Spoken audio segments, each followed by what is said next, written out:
Hey everybody, welcome back to Touchy Reactions, Sabaton fans. We finally are back with another one. Tonight we're going to be checking out the song Blood of Bannockburn. I think that's how you pronounce it. I got four people to thank who requested this back in the day.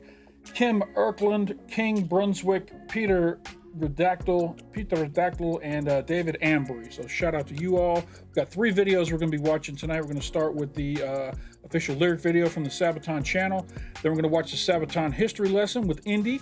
And we're going to wrap it up with a live performance at Resurrection Fest in 2017. So that is the lineup for tonight. Sorry it's been so long since I've done a Sabaton reaction, but we are back. Let's go ahead and enjoy this lyric video for the song Blood of Bannockburn by Sabaton. Here we go.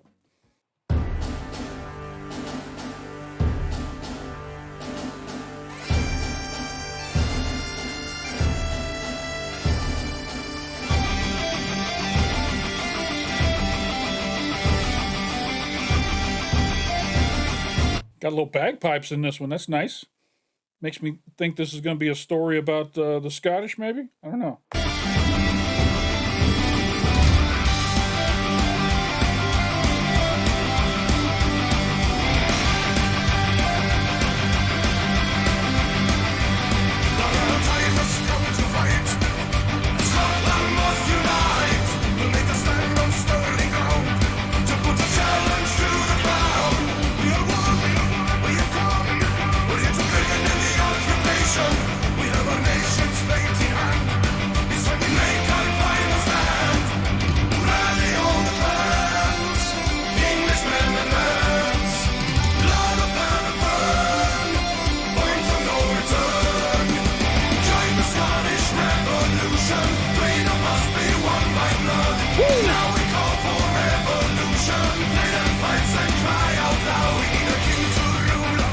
Wow. This takes me immediately to the movie Braveheart. I think that's what this might be about, is that time in Scottish history. This song's well written. I like the guitars in it. I like the undertone of the bagpipes. Very cool. I love it so far. Love it so far.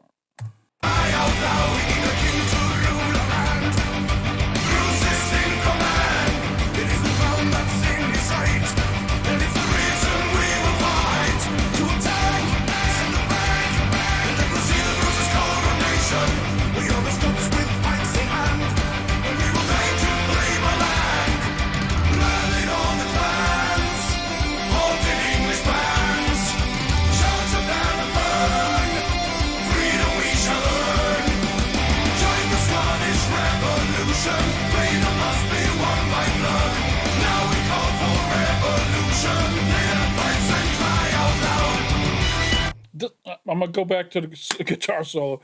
This is a great song, well written song. It rolls good. I like the way it builds. The energy builds as we're going through the chorus. Very well done. Back up 5 seconds here. We'll go into this guitar solo here.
Wow.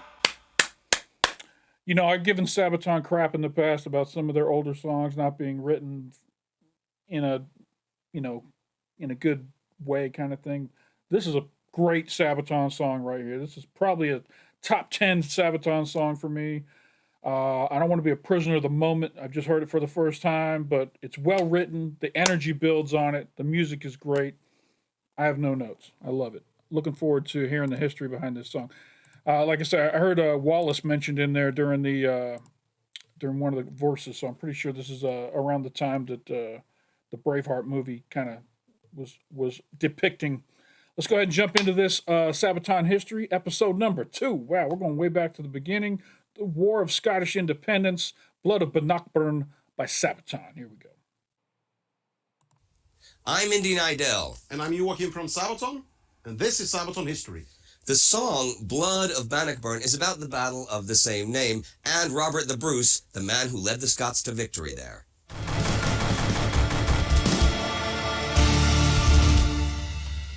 The Scots fought for their independence from the English for over 30 years before achieving final victory, and a major step on that road to victory was the Battle of Bannockburn. And our song, Blood of Bannockburn, is our only song in a major key. Huh.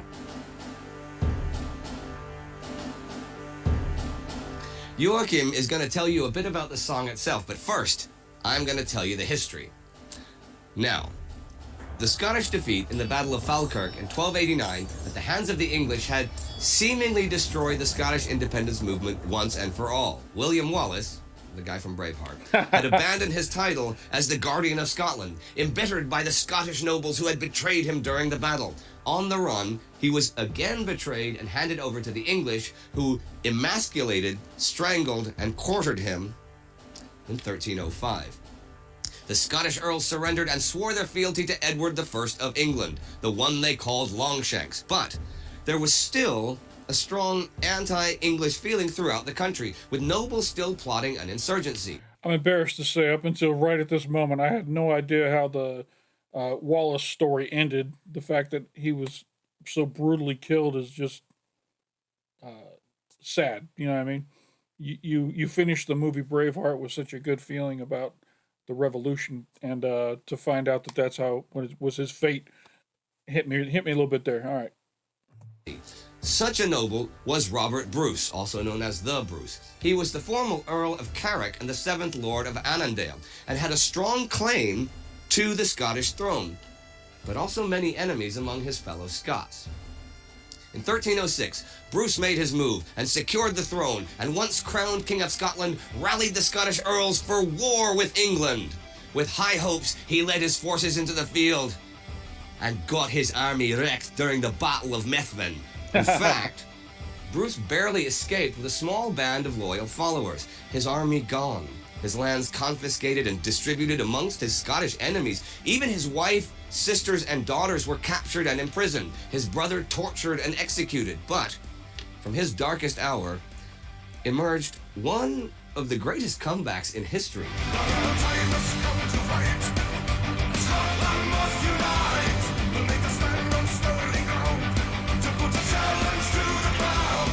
Robert Bruce returned from his hiding place in the Western Isles, where he recruited new warriors to his cause and began a relentless guerrilla war against his enemies, raiding English camps or ambushing their supply lines. They hid among the locals, who also hated the English oppressors. Robert Bruce became a tactician, finding the weak points of his enemies and using the terrain to his advantage. He took back his castles and gathered ever more supporters to his cause. One by one, he destroyed his internal enemies on the battlefields, took their strongholds, making him an actual king of Scotland once again.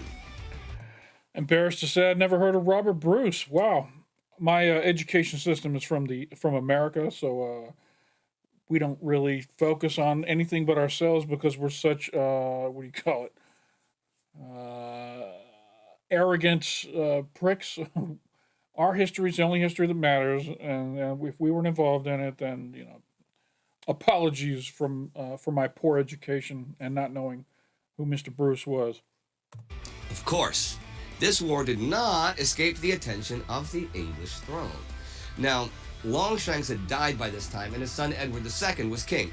But until 1314, he was distracted by his own internal enemies and his affairs in France. But the new king in the north was a serious threat to England's frontier. So Edward assembled an army of over 18,000 men, among them heavy cavalry and Welsh longbowmen, and led them to crush the Scottish rebellion once again. A side note here, the longbow was a recent and major innovation that revolutionized medieval warfare. Welsh bowmen had used them against Longshanks, actually, and he incorporated them into his army. The longbow was a devastating weapon, with long range, able to pierce even plate armor from shorter ranges, and with a much quicker rate of fire than the crossbow. They would later famously be used to destroy the French in battle after battle during the 100 Years' War. Contrary to popular opinion, though, longbowmen did not launch arrows high in the sky to drop onto their enemies. Okay, well, this did happen. They fought far more often at close range in order to be their most accurate and to preserve their store of expensive and limited ammunition. Anyhow, at this time, Bruce had Stirling Castle, the old residence of Scottish kings, under siege. It not only had strong symbolic significance, the position of the castle between the streams Bannockburn and the River Forth was also of strategic importance. Philip de Mowbray, the castle governor, was loyal to the English crown. Legend goes that he said he would surrender the castle to Bruce if the English did not relieve him by the end of June. Well, on June 23rd, the English army, led personally by Edward II, arrived outside of the village of Bannockburn on the other side of the stream.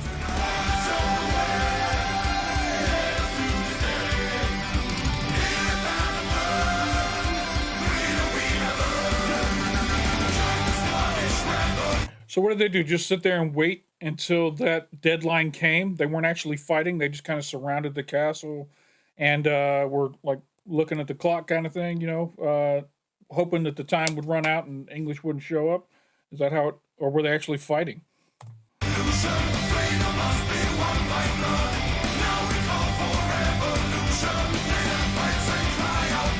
Robert Bruce was now determined to fight a decisive battle. His army was probably around 8,000 to 10,000 men strong and consisted mostly of infantry, some crossbowmen, and a few cavalrymen. He was outnumbered at least 2 to 1. Historians disagree on how much of the English army had arrived by the battle, so Bruce would have to rely on his tactical experience he had gained during his guerrilla campaign. The story of the Battle of Bannockburn goes that the vanguard of the English army crossed the stream and encountered Robert Bruce and his bodyguard. The Scots had made defensive earthworks that formed a bottleneck on the road to and through the woods, so the English could only launch a narrow frontal attack here. These earthworks also neutralized the English advantage in heavy cavalry.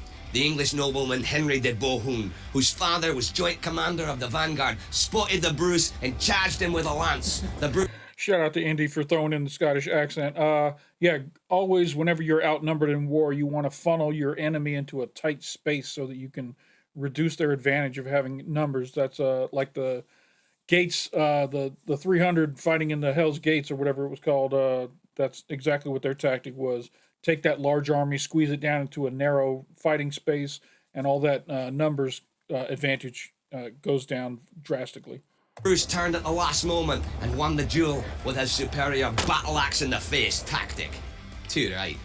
The Scots then routed the vanguard infantry. Now, Bannockburn is not a large river by any means, but it is lined with swamps, marshland, and dense woods, through which the armored English had to struggle. The Scots on the other side were hidden in the woods. When the English attempted to cross the stream, the Scottish infantry would advance as well, in tightly packed formations known as shieldtrons or schildtrons. They carried spears and pikes, and as long as they maintained formation, the English heavy cavalry, also limited by space from getting up speed, could not hope to charge them and live through it, nor could they outflank them. As night fell, the English camped in a deep marsh and remained awake for the most part, fearing an ambush that never came.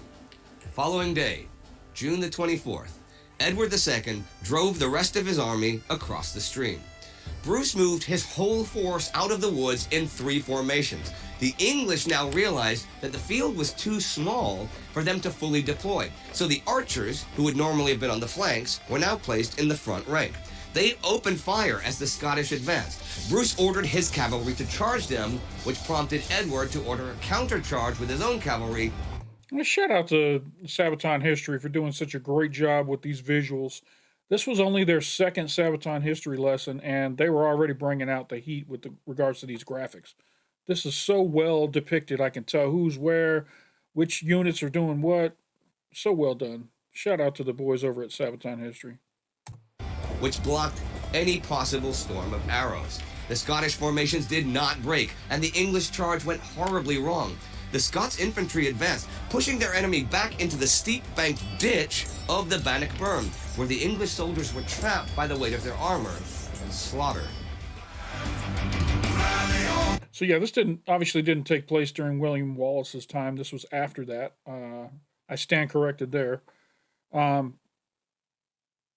can't imagine fighting in this type of warfare when it was just so close and personal.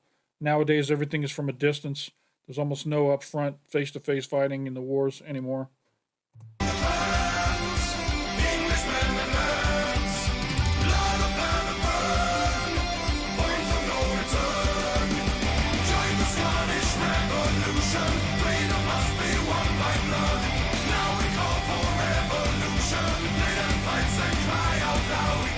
Edward's bodyguards barely got their lord away from the fray, and many famous English knights fell prey to Scottish pikes or were captured for ransom. Seeing their king flee the battle, the rest of the English army turned their backs and ran as well. Stirling Castle surrendered, and much of the fleeing army was killed making its way back to the English border, either by Bruce's pursuing army or by the local inhabitants. It is estimated that the English lost over 10,000 men, perhaps many more, and the financial strain of the ransom of over 150 nobles weakened Edward's rule. The battle destroyed England's ability to fight the Scottish for years, leaving northern England vulnerable. Robert was really the Bruce at this point, as his name became legend and his authority after the battle was unchallenged. This was the main turning point on the road to Scottish independence, which was signed by treaty with King Edward III, Edward II's son and successor, after Robert the Bruce invaded northern England in 1328.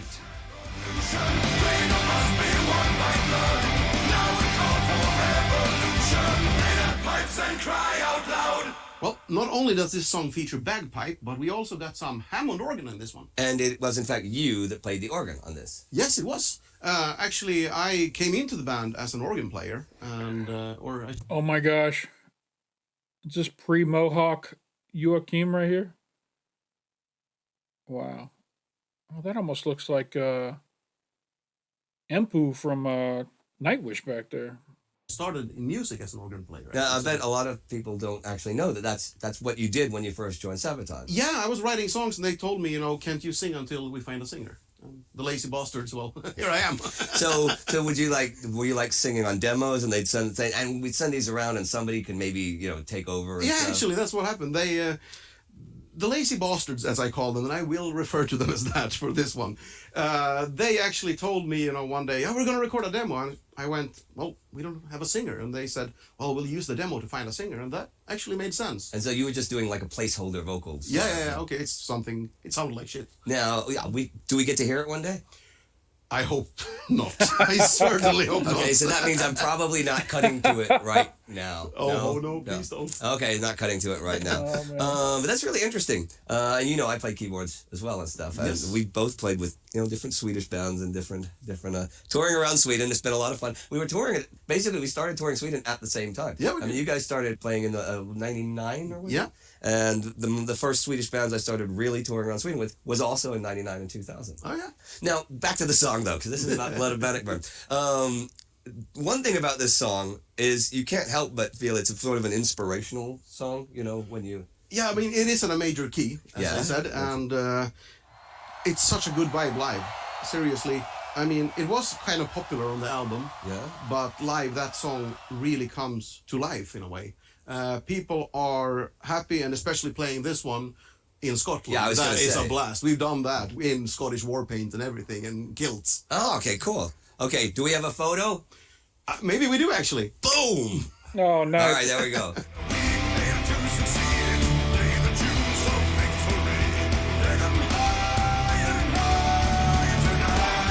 Hold on. Let's go back here. Did they use duct tape over his face to make the cross? Oh, that's wonderful.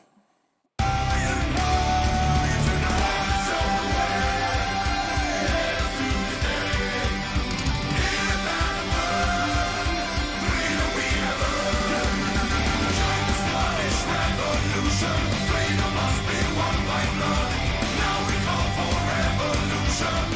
All right, Blood of Bannockburn, this uplifting song in a major key, is on the album The Last Stand. And that's all for today. But we'll see you next time on Sabaton History.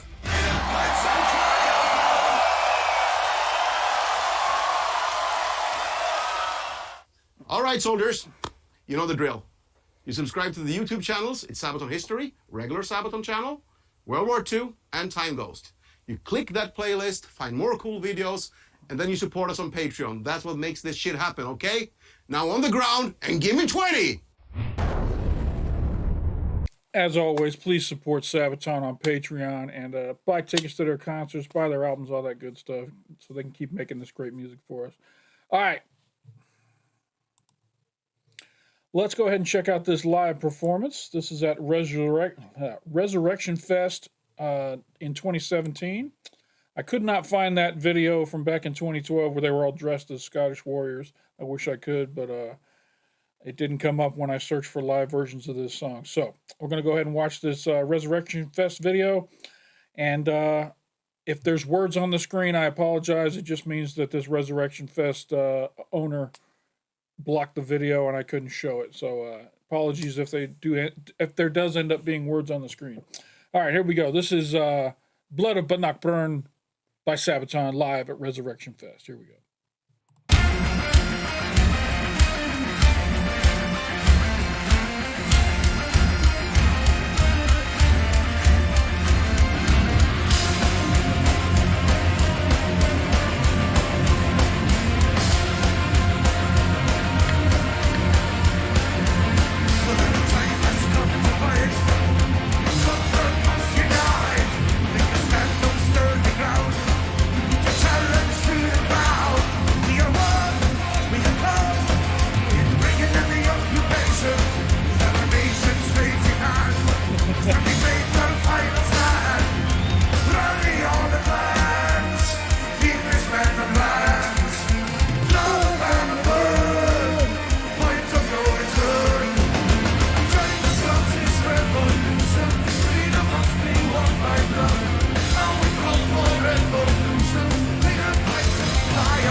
That drummer didn't look like Hannes the last time they showed him a minute ago. I hope they show him again a little closer so I can see if that's Hannes back there.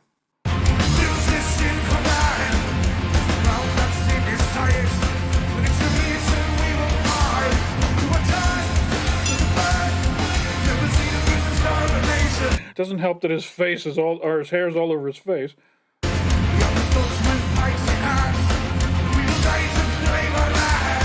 Wow.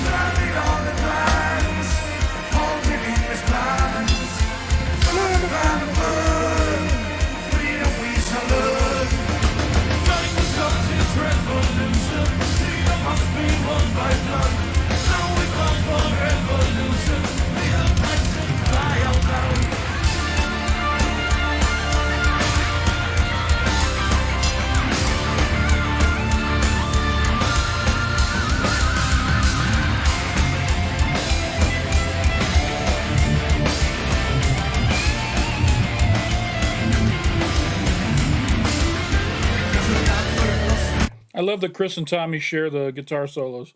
It's, you know, both two lead guitarists, makes for a fun performance.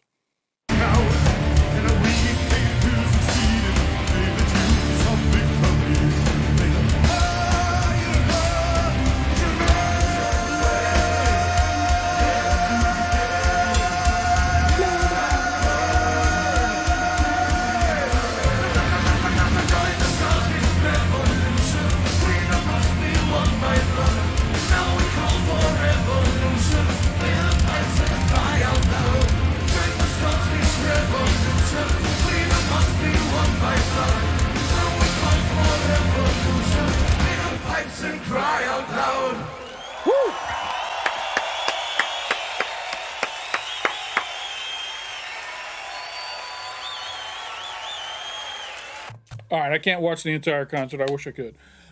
This was a lot of fun. I really enjoyed this song. Shout out to all of you that requested this. I'm sorry it took me so long to get to it. It's been over a year, I'm sure. but it was well worth it. This is a great Sabaton song, as I said. I hope you guys enjoyed this reaction. If you did, hit that like button down below. Doesn't cost you anything. Makes me feel real good when people like the videos. Lets me know you want more Sabaton. If you haven't subscribed to the channel yet, big red button down below. Click on that. It'll turn gray. I got a lot of European metal bands coming this year on the channel. I just did a Volbeat reaction. I did some Rammstein. So got more European metal coming on the channel this year. So come on over and subscribe. Hit that bell off to the side. It'll notify you anytime I drop new content. If you're the type of person that likes to support small channels on YouTube, on Patreon, there's a link up in the corner and down in the description. I also got my Facebook, YouTube, Instagram, all that kind of stuff's down in the description. Come on over and join up. And that is it for this video. For those of you who made it this far, I appreciate you stopping by. And don't forget to come on back.